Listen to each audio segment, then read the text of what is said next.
Hello, everybody. Today is April 7th, and April 7th is World Health Day. Got it on the board behind me. Where did World Health Day come from? World Health Day came around in 1948 when the World Health Organization, based here in Geneva, Switzerland, where my office is, started.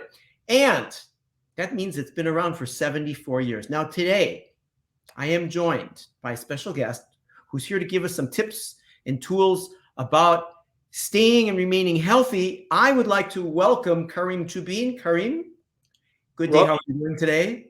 Thank you, Robbie. Thank you for having me. It's a pleasure and an honor to be here. Hello, everyone. My name is Karim Chubin. I'm a Swiss-based certified naturopath and nutritionist. I've been in practice for more than 17 years.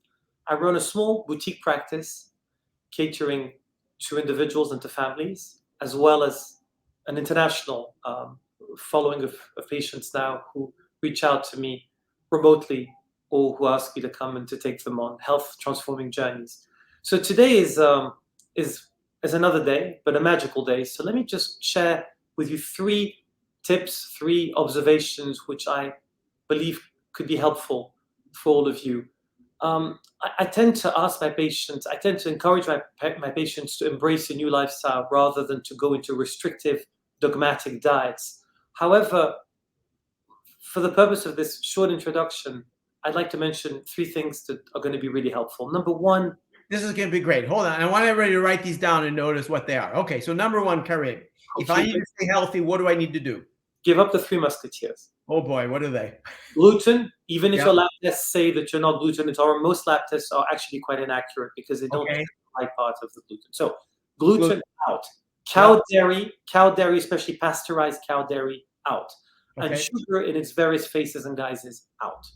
So white sugar, fructose, glucose, you name it, fruit juices and stuff, correct. However, you can still live, be very happy, be extremely vibrant, and derive a lot of pleasure from life and from food without these 3 categories. It's all about embracing new taste buds, which then brings a different perception of happiness. All right. So we got the first one down, the 3 musketeers. What's the second one? Introduce more broths into your life. From bone broths to fish broths to meat broths. Broths are incredibly nourishing.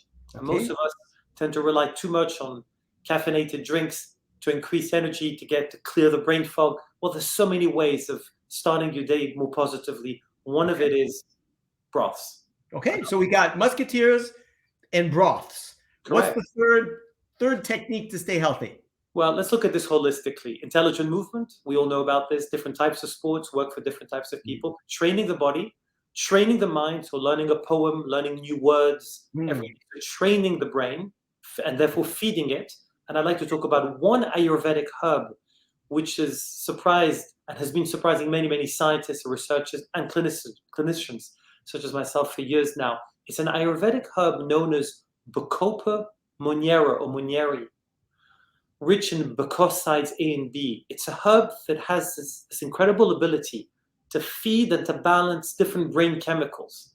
Many studies in India have shown that students open up to new ideas and are able to finish tasks that they've started, which many of us have difficulty finishing. So Bacopa monnieri is a gem to feed the brain. And thirdly, people find this all across the world. Okay, you need to look for essentially a professional herb. I mean, a herb coming from a nutraceutical company, which is reputable.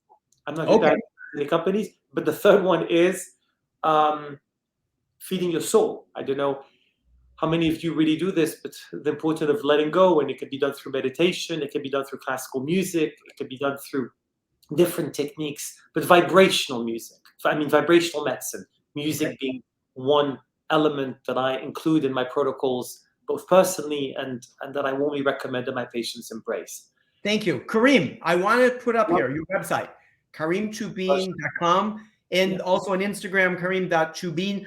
And before we go, just tell us a little about the NutriGuru project coming up. Sure. So the lockdown hit the world, and one thing led to the next, and I realized that I was lecturing quite a lot before the lockdown live. I love the audience. I'm really happy that many of you are here today.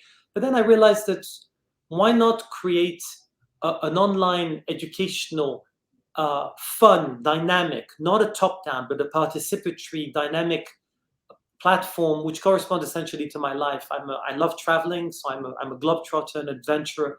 So I'm going to be launching this fall a platform where the first information product is going to be around stress and ways of protecting. So 8 steps, actually, 8 steps Great.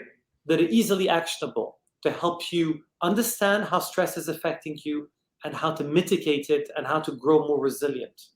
Beautiful. And we can look for this coming up in the fall. So we'll come back with more information on it. So what I want to thank you, Karim. What I want to do is welcome everybody to this website, and I wish everybody a happy World Health Day.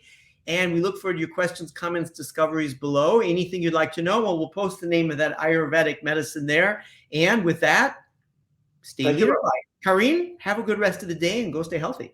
Thank you, Robbie. Thank you.